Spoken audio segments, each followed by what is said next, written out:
எங்கள் வீட்டோட காலை நேரம் பார்க்கலாமா. ஃப்ரைடே 5:30 மணிக்கு அலாரம் வச்சுருந்தேன். 5:15க்கு நானே எழுந்துட்டோம். சில நாள்லாம் அலாரம் அடித்தா கூட எழுந்திரிக்க மாட்டேன். சில நாள்லாம் இந்த மாதிரி பிரிஸ்காக எழுந்துட்டு இன்றைக்கி வந்து வெள்ளிக்கிழமைங்கிறதால வாசல்லாம் தெளித்து கோலம் போட்டுட்டு அரிசியெல்லாம் ஊற வச்சுட்டு நான் எப்பயுமே ஈவினிங்கில் தான் வாக்கிங் போவேன். நான் சந்தோஷம் 2 நாளாக நடக்க சொன்னதால் நீயும் வா அப்போ தான் நடப்பேன்ட்டு சரி நானும் போய் ஒரு 20 மினிட்ஸ் மட்டும்தான், ஏன்னா அதுக்கப்புறம் வேலை செய்ய முடியாதுன்ட்டு 20 மினிட்ஸ் மட்டும் நடந்துட்டு வந்து இருக்க வேலையெல்லாம் ஸ்டார்ட் பண்ணிட்டேன்.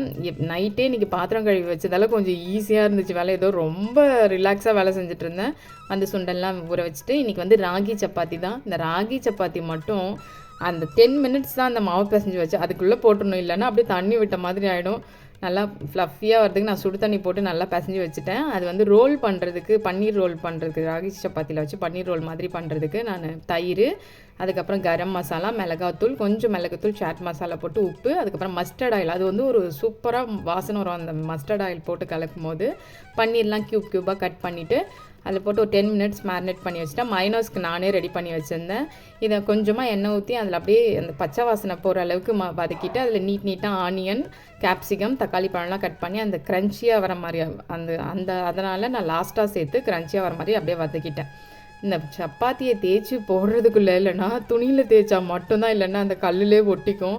ஆனால் நல்லா சுடு தண்ணி போட்டு பிசைறதுனால நல்லா ஃப்ளஃபியாக நல்லா உப்பி வந்துச்சு. நல்லா நெய் போட்டு சூப்பராக இருந்துச்சு. மயனஸ்க்கு வந்து நான் பன்னீர், பால், ஒரு பல் பூண்டு, அதுக்கப்புறம் கொஞ்சம் பிஞ்ச் அளவுக்கு உப்பு, சுகர் போட்டு அரைச்சிட்டு அதை நல்லா ஸ்ப்ரெட் பண்ணிட்டு இந்த மாதிரி வச்சு ரோல் பண்ணிவிடுவோம். ஒரு சப்பாத்தி சாப்பிட்டாலே போதும், சூப்பராக இருக்கும். க்ரீமியாக கர்ட் ரைஸ், இந்த அடிக்டட் ஆகிட்டாங்க இந்த வெயில் காலம் வந்ததுலேருந்து. கர்ட் ரைஸ், பொட்டேட்டோ ஃப்ரை எல்லாம் செஞ்சாச்சு.